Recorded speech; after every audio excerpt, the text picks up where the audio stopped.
بسم الله الرحمن الرحيم الحمد لله رب العالمين وصلى اللهم على سيدنا محمد وعلى آله وأصحابه أجمعين قدوميها حليلك كبدا عقد الصومالي الآن يشدوها وسارد دلينيرada ciyaaraha gobolka Togdheer mas'uuliyiinta xiliirka kubadda cagta iyo xiliirada kale shaqaale weynaha oo u badan dadkii waayaraga ahaa ciyaaraha dadweynaha badhasaabka taliyaha qaybta bilayska xogayaha gobolka isuduwaha gobolka saaxil gudoomiyaha xiliirka gobolka saaxil iyo xogayihiisa iyo xubin golaha deegaanka ah gudoomiye ku-xigeenka waxbarashada gobolka saaxil iyo dhammaan wafdiga ka socda gobolka saaxil assalaamu calaykum waraxmatullaahi wabarakaatu maanta sharaf weyn bay noo tahay inaannu ka soo qayb galno tartankan isdhexgalka dhallinyarada labada gobol ee saaxil iyo Togdheer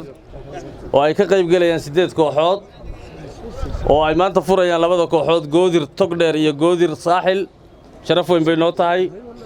waxay ka turjumaysaa horumarka ciyaaraha dalkeenna runtii ciyaaraheenu maanta meel wanaagsan bay marayaan waxa baryahan bana laga naawilayo laga eegayay in aanu ku dhawaaqnay gobolada saaxil gobolada Sanaag iyo awdal in ay tartankii horyaalku ka furmi doono